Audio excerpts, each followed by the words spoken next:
Welcome to part 2, guys, of my solo playthrough here on hardcore difficulty of the custom zombies map, Ottawa.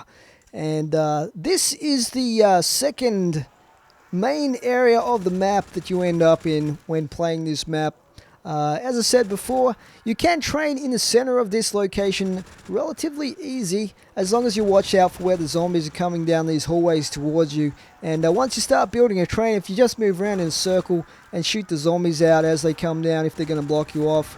Other than that, as the legendary late Yoti Slayer used to say, always shoot the zombies in front of you. Don't worry too much about the ones behind you. That was his strategy, and it definitely works in this map.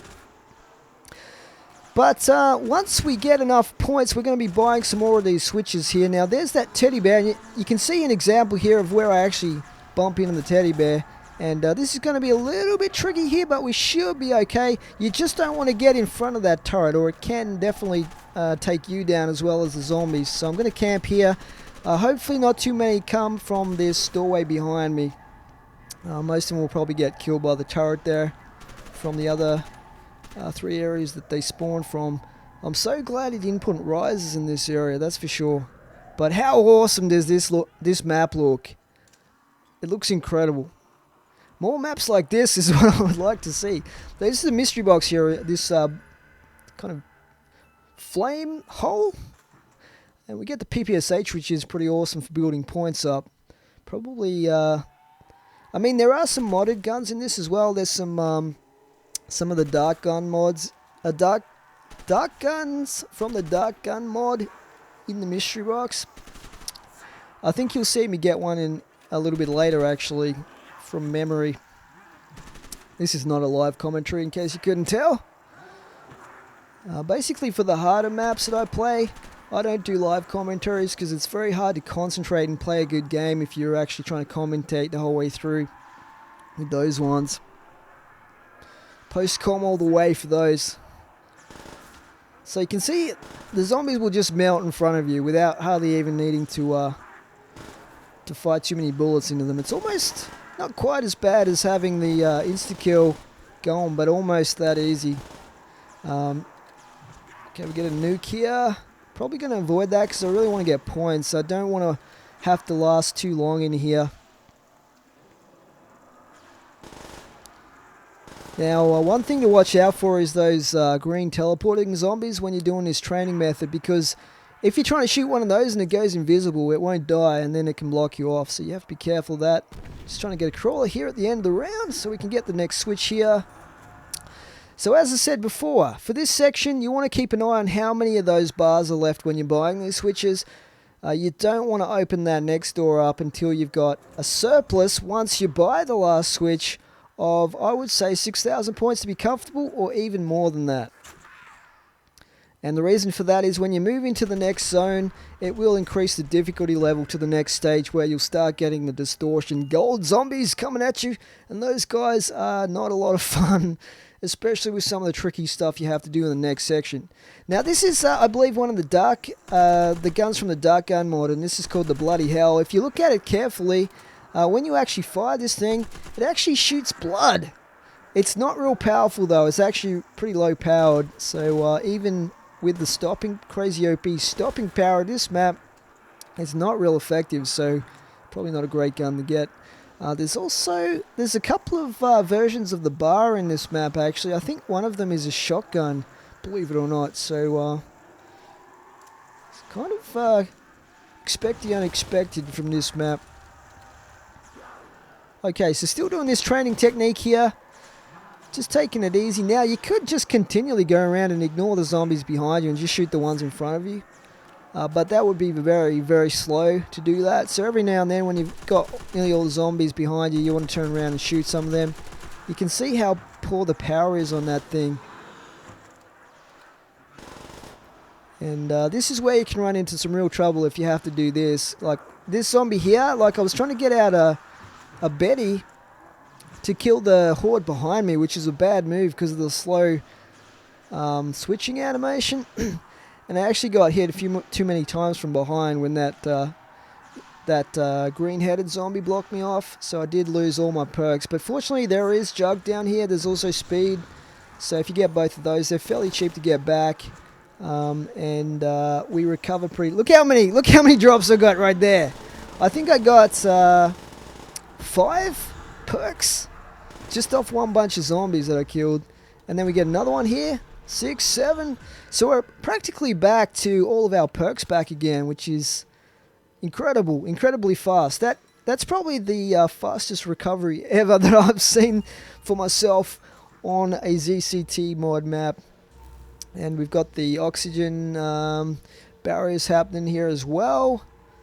So it looks like depending on where you pick up that that gold teddy bear, you can have the oxygen barriers trap as well as the turret trap that you get in sometimes in this crazy area. It's like, I don't know what to call this area. It's like the barbecue zone, or what is it, like the toast room? I don't know. There's a lot of flame going on. It's like I feel like throwing some shrimps on this barbie, you know, some giant sized steaks or something. It's a shame that the zombies don't get burnt by these flames. You know what would have been really cool if there was a flamethrower on the wall here. You could even add some more flames to the mix. Okay, so how many points have I got? Nearly 10,000. So remember, we have to get, I think it's one more barrier. And then we'll be good to go through. So I want to get enough points to be able to buy some pack-a-punch guns and stuff like that. So that's why I've saved up this many points. Okay, we got another teddy bear. I'm going to avoid that though, just in case, because I don't want to get this far in the game and then get killed by the automated turret trap. This DP, this Dinner Plate 28, this is actually pretty powerful. It's really good gun to get in this map. I actually really like to see this thing pack punched as well. So we'll get this, I think that's the last switch there. And then the stairs will open up here to the next area. So very important that you keep at least one crawler, preferably 2 crawlers at this point. And you want to keep going back and feeding the crawlers so they don't die out. So we buy this next area, and there is a Panzer Shrek. Now this Panzer Shrek enables you to blow open this area here where that arrow is. And there's 2 of these areas you have to blast open with this thing. But the good thing about this Panzer Shrek is it has unlimited ammo. Oh yeah, just be careful not to blow yourself up.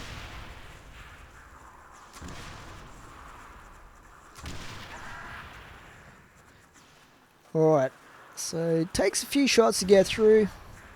I think we got it there. Let me go pick up my weapon I dropped in a second.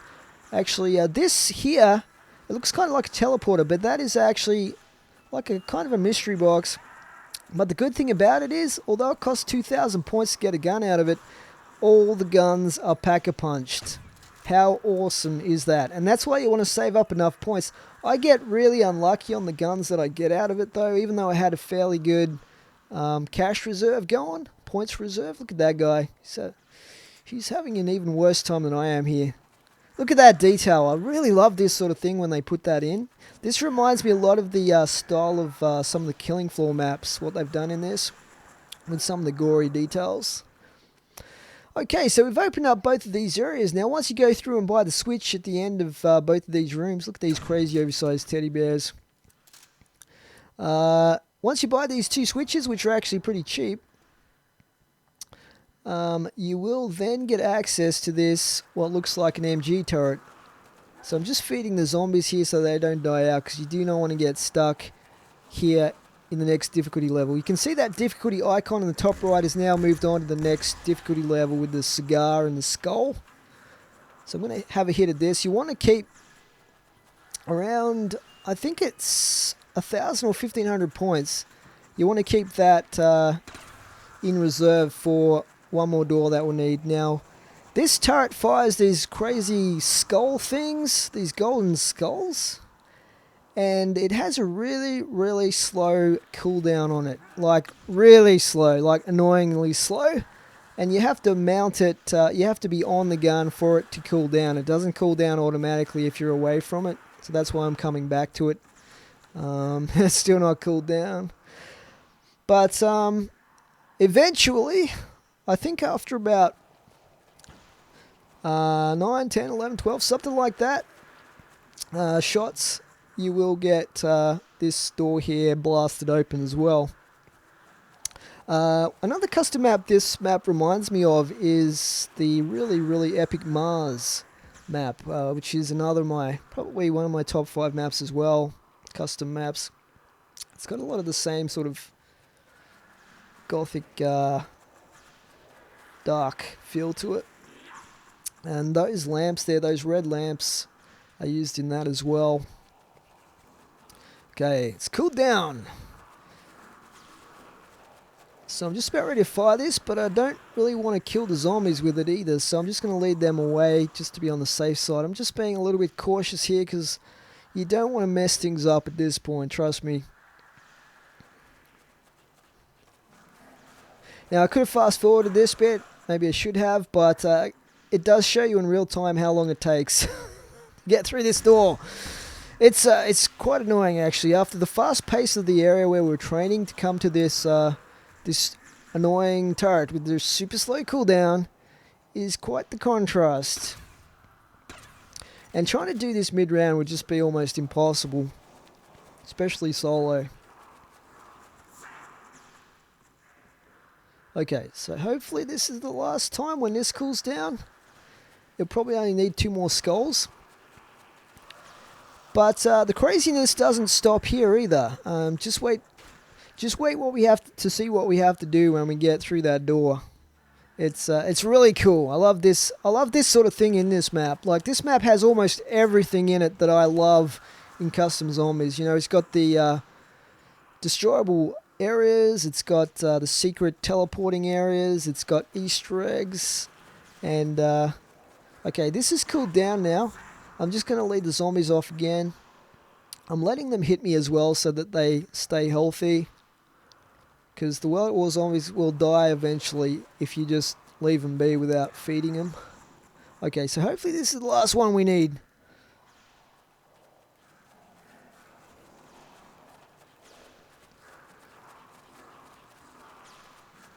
And I'm not sure why I'm waiting here actually watching that, because it looked like it had cooled down to me, but I can't remember why I didn't shoot it then, but here we go. I think I want it to be super cooled down so I got an extra shot, because you can get 3 skulls instead of 2 if you pull the trigger fast enough. Okay, looks like we're going to have to wait one more. This time for sure it's going to be the last one. It's painful. It's painful how slow this is.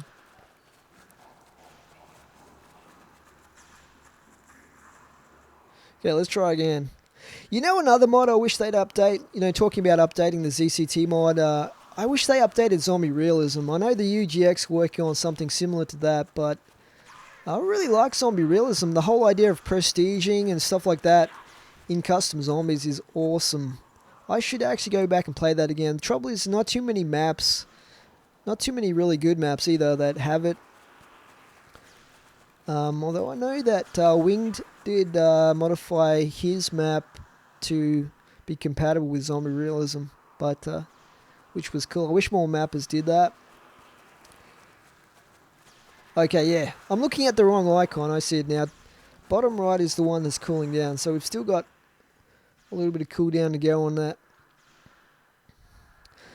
So yeah, that skull with the cigar in its mouth, it might look pretty badass, but it's not the hardest difficulty level yet. The hardest difficulty you're going to see on this map has the Grim Reaper icon. And you will know, on this map, there is no uncertainty when you reach that level, trust me. Okay. Ooh, that was a little bit too much damage that time. That would have sucked if the crawler killed me right there. Okay, we're going to run back now and hopefully it's cooled down enough for me to fire off the last few skulls. Epic! So, this is a parkour style of challenge, kind of Indiana Jones style, because some of these tiles, if you jump on them, you'll fall straight through. So what you have to do, and there's a message like a hint on the ceiling, I believe, telling you you have to shoot the tiles to find out which ones are safe. So the ones that aren't safe will basically fall, and the ones you can actually stand on will stay in place. And basically the parkour starts on the far left, and it loops around in a kind of a curve, like a back to front C shape. That's how I would describe it verbally. But you guys are going to see here in a moment the exact path that we're going to take. It's not the hardest parkour either. Some maps, custom maps I've played with the parkour element do have quite tricky ones, but this one's fairly simple. Now I'm leading the 2 remaining zombies right back over here, because I'm not sure if they will die when you transition across to the other side of that parkour. And I wanted to just be a little bit careful here that they didn't die out and get me stuck in the middle of spawning zombies in the next round, because trust me, you want to be set up and prepared for when the next round starts at this point. Okay, so let's do some parkour here. So it is pretty easy. You just want to be a little bit careful, because if you fall, you will die, and playing solo, there is no coming back from that in this map. Okay, so you can head out to the left, go back in the backyard of that building. Now here you can buy all the perks back for 3,000 points at once, which is pretty awesome. Now here's the last barrier. It is 1,000 points, so make sure you've got the 1,000 points for that, guys, if you want to get to this last area. Now this roof area is the final area of the map. Now if you can see the top right there, this zone has transitioned us to the most difficult level of the ZCT map difficulty mod. And we have these free, mind you, custom ray guns up here, all with really cool names like the beam rifle, the Veyron disruptor, and the dark matter gun and stuff like that. Now, the key thing to surviving, because what's going to happen here, guys, is all the zombies that spawn are going to be the gold distortion zombies. These guys are the worst, most dangerous zombie ever encountered in custom zombies. And if you've played the ZCT mod before with difficulty mod on, you will know exactly what I'm talking about here. So I've planted a few betties down here, but I would say avoid using the ray guns unless you lose all your ammo and you run out of ammo at this stage, because these zombies will teleport right up into your face in front of you, and if you're firing a ray gun at them, you're going to down yourself with splash damage, and that would be very, very disappointing and rage-inducing after getting to this point. So I would recommend using a pack-a-punched regular SMG or LMG if you've got one. Probably something like what I'm using right now is fairly ideal, like the PPSH especially, or Pack-a-Punch Thompson if you get one of those or something like that. You want something where you can have good mobility as well. Now, I do not recommend trying to camp with these guys because you will get down very, very quickly, but you just want to keep moving the whole time as much as you can. They're going to make it hard on you because they do grab onto you and teleport in front of you and behind you all at once and stuff like that from like halfway across the rooftop. But you can see I've run out of ammo completely in both guns here, so I'm going to have to get one of these ray guns. For some reason I decide to get fussy here and go for the Veyron T Disruptor because it's got the coolest name. But I do have a few more of these guys to kill off before we can make it to the end of this round. And if you do make it through this one crazy, insanely difficult round with all these gold zombies coming at you thick and fast, you will have beaten Ottawa. So I hope you guys enjoyed this gameplay. Hope it deserves a like. As far as I know, only one other person a few years back beat this map solo on hardcore difficulty, and he only posted like a 6-minute edited down video. So this is the only full game you'll see of this map being beaten solo on YouTube on hardcore. But that's it from me. Thanks for watching, guys. Slipper Jim out.